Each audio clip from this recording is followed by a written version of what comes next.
My name is H.A. Goodman, and I'm an author, columnist, and journalist. Hit subscribe right now. You definitely want to get the take of somebody who was the biggest Bernie Sanders booster on the internet. The Huffington Post called me that, who is now a Trump supporter. Peace between North and South Korea, a whole lot of other reasons to support Trump. This is really big. Also, I'm very honored that WikiLeaks retweeted one of my articles in the Times of Israel. Julian Assange is a tzaddik. A tzaddik is a holy word, is a word for a person who does good deeds. That's basically it. There's a whole lot to it, and so he's definitely a heroic individual. And I'm very honored that they shared that article. This is big news. Big news. Texas judge strikes down Obama's Affordable Care Act is unconstitutional. This is a federal judge. A federal judge in Texas struck down the entire Affordable Care Act on Friday on the grounds that its mandate requiring people to buy health insurance is unconstitutional and the rest of the law cannot stand without it. So the mandate was repealed. The whole point of the reason that the uninsured coverage that uninsured Americans, a great percentage of them, were able to receive coverage is people were forced. The law stated that you had to buy health insurance, so people were forced by law to buy health insurance or face a penalty. That's one of the big reasons. But let me just read you the other reasons. So before we get to this is the New York Times. Texas judge strikes down Obama's Affordable Care Act as unconstitutional. Let me just get to a quick overview of the ACA. So a quick overview of Obamacare, ACA. This is Kaiser. Key facts about the uninsured population.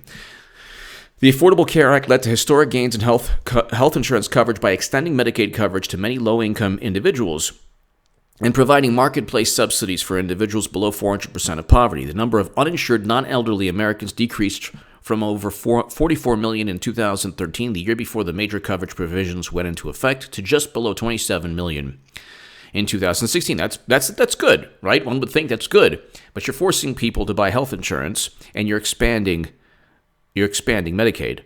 So it wasn't really the beneficial aspects of the ACA. It was more, you're forcing people to buy health insurance, and initially you're making it affordable enough. Now the premiums are sky high. We'll get to that. The out-of-pocket costs are sky high.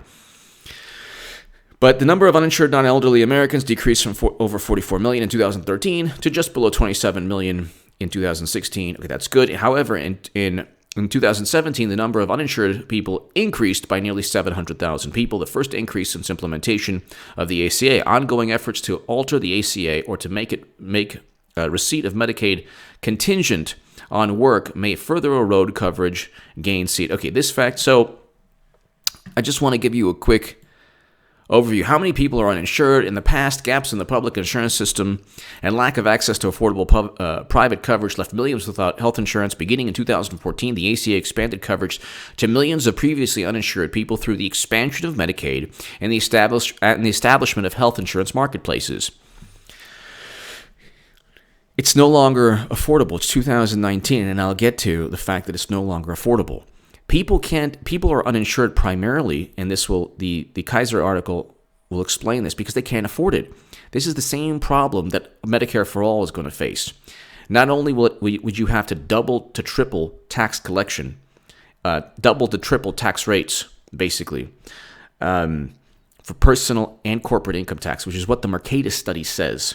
And even then, the quality of health care is not assured. And even then, they're not assured of the savings in 10 years. Because you tank the economy if you double to triple taxes. And that's Medicare for All. The ACA is not even working out, and I'll explain in a second. When I was on the left, you're kind of indoctrinated to believe that if government can, as long as it's a moral endeavor, it doesn't matter what the costs are. The government has to engage in it. The problem is even when there's an emphasis on morality or helping people become insured, If the program is not sound, like the ACA, you see premiums skyrocket, you see out-of-pocket costs skyrocket, and you see people just leaving the program. So it's not doing what it intended to do in the beginning. There are some good aspects of it, which Republicans should keep. So President Trump should keep not being denied for pre-existing conditions. Okay, but you don't need the entire Affordable Care Act for that. That's one point overlooked by a lot of people. But here, this is interesting. How many people are uninsured? In the past, gaps in the public insurance system and lack of access to affordable private coverage left millions without health insurance. Beginning in 2014, the ACA expanded coverage to millions of previously uninsured people through the expansion of Medicaid and the establishment of health insurance marketplaces. Data show substantial gains in public and private insurance coverage and historic decreases in the number of uninsured people. However, for the first time since the implementation of the ACA, the number of uninsured increased by more than 500,000. So I touched upon that. Why do people remain uninsured? This is interesting. Even under the ACA, many uninsured cite the high cost of insurance as the main reason they lack coverage. So if the ACA is not even working, Medicare for All is not going to work. That's a whole other story. You're not even taxing people double to triple corporate and personal income tax, but that's a whole other story. Anybody wants to debate that, fine. In 2017, 45% of uninsured adults said that they remained uninsured because the cost of coverage was too high. Okay, that's the main issue here. Cigna. This is a Cigna. It's on the Cigna healthcare site, and so I just read Kaiser. Kind of give you a broad. Before we get to the fact that it was ruled unconstitutional, because I don't just want to talk about that. I want to give people the pros and cons, or at least what the Affordable Care Act was supposed to do. Okay, it was supposed to cut the uninsured population, force people, or enable people to buy health insurance. What's taking place is it's becoming too expensive. Annual out-of-pocket limits. 2017. This is Cigna, $7,150 for the individual in a year, $14,300 for a family. Now, people are going to remain uninsured if they don't have. Now, for Medicare, the out-of-pocket is on average, one article is $5,600. If even Medicare for All, people don't have $5,600. For Medicare right now, there's over 44 million people. You're not going to get 325 million people without a premium or without an out-of-pocket cost for the year, when 44 million people have an out-of-pocket cost of close to $6,000 or more from Medicare. And I've heard a lot more. But 2017 maximum out-of-pocket for the Affordable Care Act, according to Cigna, for the individual is $7,150. If you don't have that for the year, you're not getting health insurance. That's the thing. When like progressive pundits are like, ew, evil people, people are uninsured. Yeah, they're uninsured because they live in areas that are economically depressed. There should be an emphasis on the poorest areas of the country, on economic growth, which is what Democrats and Republicans don't do, actually. Democrats especially don't do.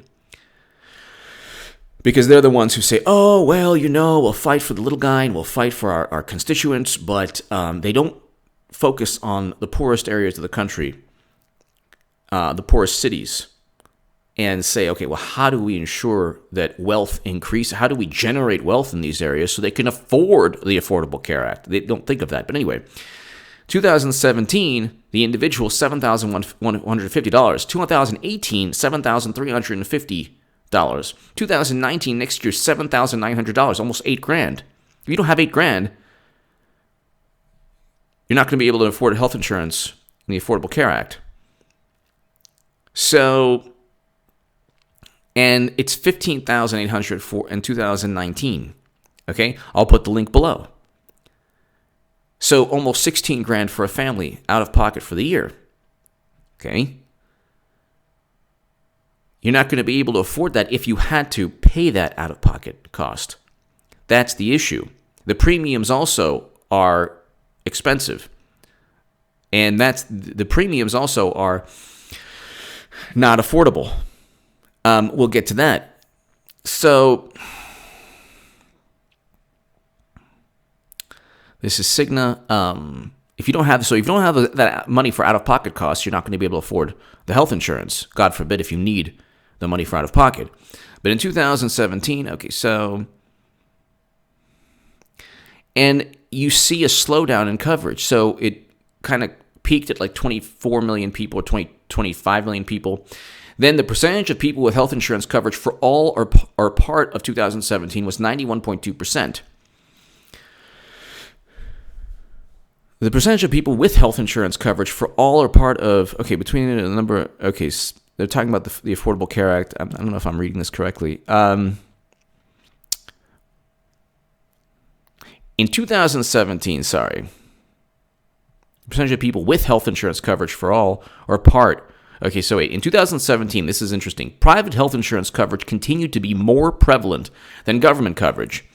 67% to 37%. So 67.2% to 37.7%. A lot of people, when they say, well, Medicare for all, the Affordable Care Act. Well, almost 70% of the country has private insurance.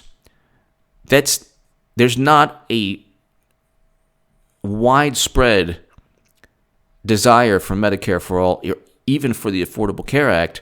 Well, let's just say there's not a widespread. If 67.2% of the country is using private health insurance, and that's also private health insurance through the Affordable Care Act, how on earth are you going to just say to 70% of the country, oh, by the way, no more private insurance, you're just going to go use government insurance now, it's the best thing for you? In 2017, private health insurance coverage continued to be more prevalent than government coverage at 67.2% and 37.7% respectively. Now, about 400,000 fewer people signed up in 2018. So it's the signups are decreasing. It should be increasing. You should be seeing more and more people. If it was so popular, it should be like seeing millions and millions and millions of more people sign up. The initial reason that the Affordable Care Act was popular is because of Medicaid expansion and forcing people to buy the health insurance. Now that you don't the mandate, the individual mandate was repealed, you have less people with incentive because they were being forced to buy health insurance. But here, the final Obamacare tally is in. About 400,000 fewer people signed up this year. Why is that? Again, before I get to the fact that that a federal judge stated it was unconstitutional, the Trump administration said on Tuesday that 11.8 million people had signed up for the health insurance through the Affordable Care Act marketplaces for 2018. Roughly 400,000 fewer than last year. The drop was relatively small, given that Mr. Trump had sharply cut federal outreach efforts, and the open enrollment period was half as long as in past years. Virtually the entire decrease came in 39 states that use the marketplace run by the federal government, healthcare.gov. So then you have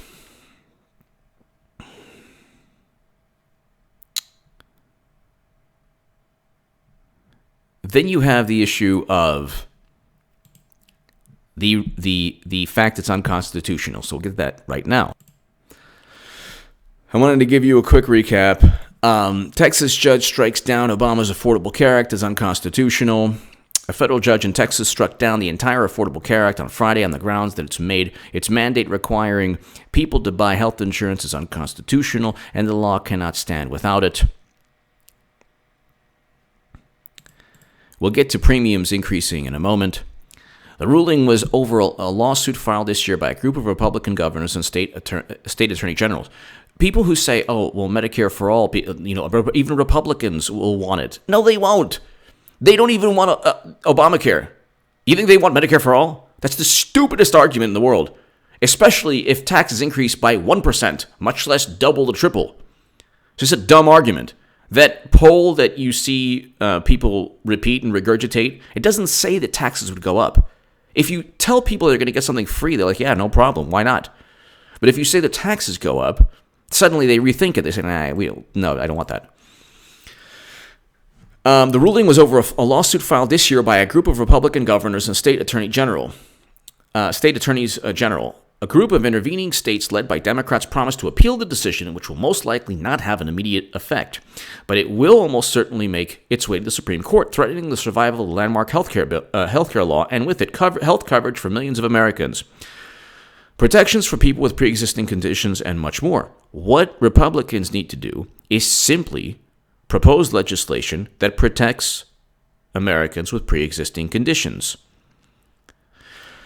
So you don't have the individual mandate. You don't have the mandate requiring people to buy health insurance. Republicans don't like that, and that there's a logical reason not to force people to buy health insurance, because you didn't keep your health care, and premiums have gone up, and the debt has soared. The national debt soared by $1 trillion because of this.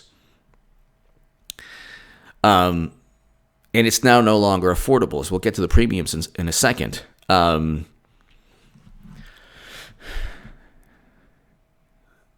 It's going to make its way to the Supreme Court. So this is an interesting thing. If the Supreme Court strikes it down as unconstitutional, that would be, what's Obama's legacy aside from destroying Libya? I just want to Obamacare premiums. So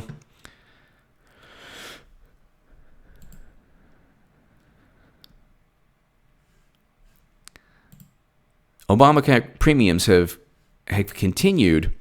Okay, so Obamacare premiums have doubled. The Democrats blamed Trump, but they were increasing before Trump.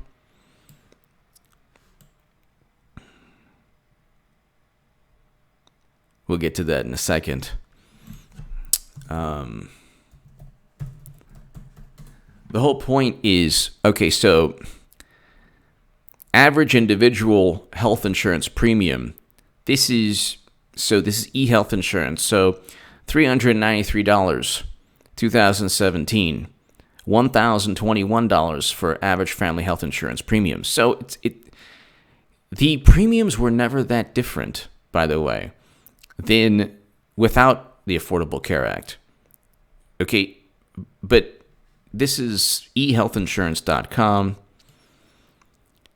So $393 a month for an individual. See, if you don't have access to health care, you don't have the $400.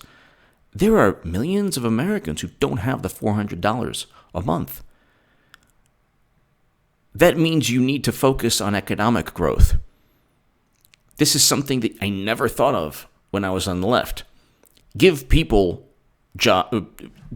ensure that people have access to employment, that they have the skills, or they have the training, or they have, or places are hiring, which is what's taking place now. Millions more people are working now than under President Obama. Something that the left and the media completely overlook. But the Affordable Care Act is not affordable for most Americans.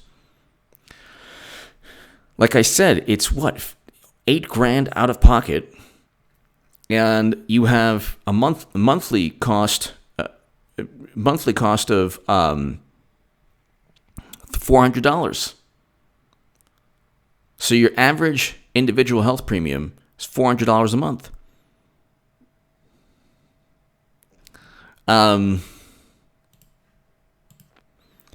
Here's one. How much does Obamacare cost per month? Pennsylvanians who purchase individual Obamacare insurance without subsidies will pay 33% higher premiums on average. So as a result, the cheapest plan for a 40-year-old non-smoker is $441 per month. This was in 2017, up from $247 in 2016. So it's, average premiums, okay, $440 and $1,168 per month for family plans. All right, so it's not that much different from not going through the ACA. That's the point. When people say, I'm just talking about Medicare for All too. It just the first foray into the government trying to increase coverage is not working out. It's not affordable. It's not affordable. And that's just with 20 million people, and that's actually with exchanges, and you still have private insurance. Now, there's like a lot to say in terms of why American healthcare is inefficient. Not saying that it's perfect at all. I'm saying if the ACA isn't making things affordable, how on earth could Medicare for All? When you've already had a Mercatus study saying double to triple tax collection. If it tanks the economy, people are not going to afford any premiums associated with the affordable care, the Medicare for All. Anyway, that's the whole other story. A big reason that people, that millions more people were insured is because people were forced to buy health insurance, and Medicaid was increased. The issue here is a federal judge stated that, well, it's unconstitutional, especially if you're not forced.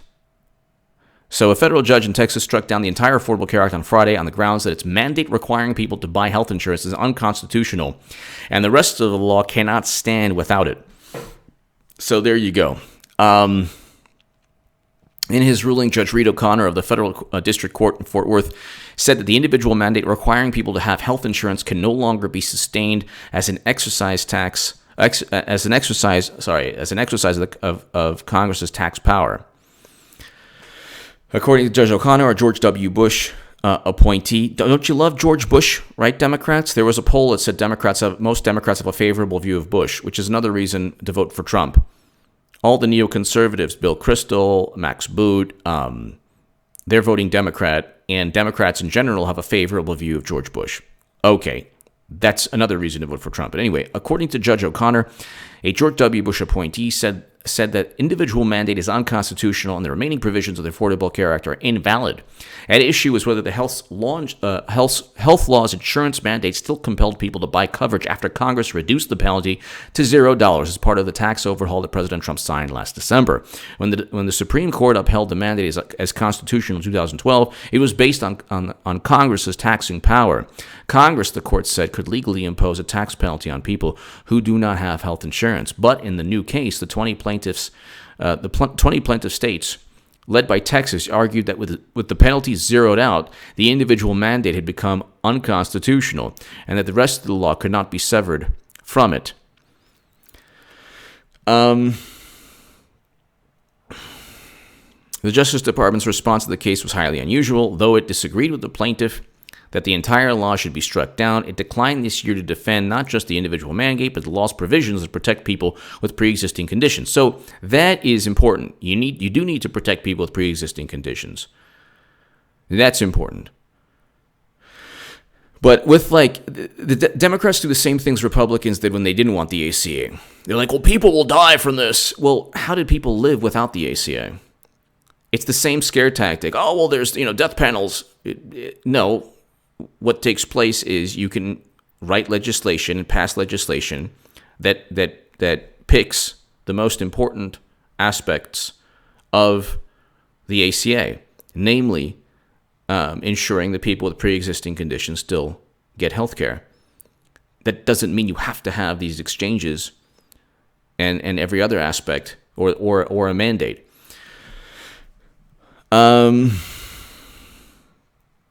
And of course, Javier Becerra, today's ruling is an assault on 133 million Americans with pre-existing conditions. Well, then, if Republicans pass legislation or work in the House and pass in the Republican Senate legislation that addresses this, why do you need the ACA? Or addresses the most important aspects of the ACA without everything else. Today's ruling is an assault on 133 million Americans with pre-existing conditions, on the 20 million Americans who rely on the ACA's consumer protection on health care, on America's faithful progress towards the affordable care for. It's not affordable though. Towards affordable care for all Americans, but it's not affordable. Now, you promised Medicare for all, Democrats. See, here's what they do. They shoot for the stars, which they lie about. They get people, riled up. People actually think that Democrats are serious about Medicare for all. I have a website coming out. You're going to love it. But they're not serious. They're not serious about abolishing ICE. They're not serious about a green economy at all. Because President Obama presided over the largest expansion of oil and gas production in American history of any president, just like he deported more people than any other president. You can go down the list. President Obama's legacy, if looked at objectively, is not a good legacy from a liberal perspective. It's a horrendous legacy from a liberal. He deported more people than anyone. And Democrats made fun of Sarah Palin, drill baby drill, but that's what Obama did. Presided over the largest expansion of oil and gas production, domestic production. And then he's supposed to be, climate change, he believes in science, yeah, whatever. The Attorney General of Texas, our lawsuit seeks to effectively repeal Obamacare, which will give President Trump and Congress the opportunity to replace the failed social experiment with a plan that ensures Texans and all Americans will have greater choice about what their health coverage, about the health coverage they need and who their doctors will be. So you didn't keep your health plan. That's a lie that President Obama told that nobody cared about. And you notice they're like, oh my God, Trump lied. Well, Obama lied.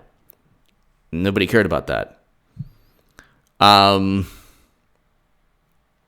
Also, gone will be the law's popular protections, but you don't need the entire law to keep if you just pass legislation.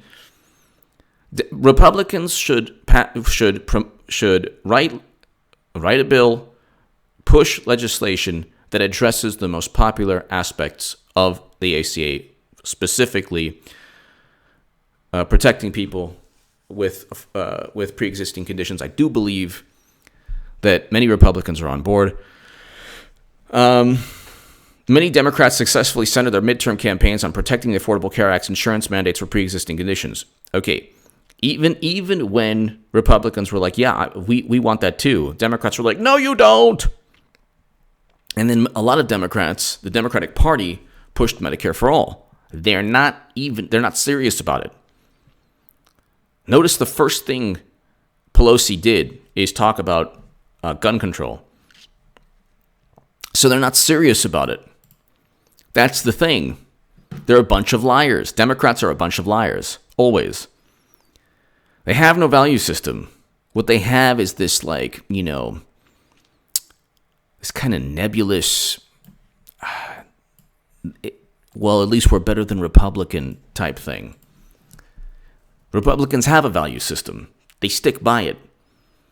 And the only thing Democrats can do is try to paint it as extreme when they themselves utilized ICE, Democrats, to deport 2.5 million people. We can go on forever. They pushed for a fence, not a wall, and, barrier, not a wall, and, said the same things over the years as Trump. Oh my God, but they weren't, extreme racists, all these things.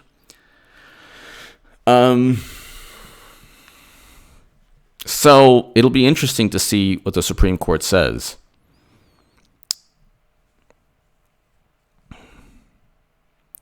The judge said he would not parse the ACA's provisions one by one, but had to invalidate the whole law, including the expansion of Medicaid and the requirement for employers to offer coverage to workers. But then, you have Amazon, they get away with. Then the whole point, what was it, Bernie Sanders forced Amazon to cover all its workers, then they just laid off more. Then they just insured, was it, I believe it was Amazon. Or Walmart, no, was it Walmart or Amazon? They just ensured that they just didn't have as many full-time employees just to get around it. You think these billionaires are stupid? The Medicaid expansion provisions were designed to serve and assist fulfillment of the individual mandate. So this is interesting. I have no clue what the Supreme Court will rule. It's conservative, 5-4 conservative. At the oral arguments before Judge O'Connor in September, California and the other intervening states had argued the mandate could not be unconstitutional if it was not forcing people to pay penalties anymore. But even if Judge O'Connor threw it out, they said the rest of the law could legally be severed from it and survive. That is a bit difficult. It can't survive because, as I stated, and I'm glad I did in the beginning of this segment, the big reason that it worked initially was because of the mandate, because people were forced. The government forced people to buy health insurance. So never before, you've never been forced to buy health insurance. Well, they say you have to buy car insurance in California. Okay. Or you have to buy car insurance. You have to. Yeah, but it's a little bit different. On a federal level, you're forcing the entire country to purchase a service from private companies, essentially. If it's not just Medicaid, and you use a private insurer from the exchange. But anyway, the ruling came a day before the end of the fifth open enrollment season for the Affordable Care Act coverage in most states. One in which signups for Obamacare, as the coverage sold through the law marketplaces are known, have declined so far by 12% compared with last year. So, well, they say, it's Obama's fault or Trump's fault, but I thought the ACA was sent to us from God. Nothing that President Obama touched wasn't ordained by the Lord. So what would it matter what Trump did or what Trump was trying to do? Anyway, this is really interesting, and I have no clue what the Supreme Court will eventually rule. Give me your thoughts below. What do you think the Supreme Court will say eventually? I have no clue, actually.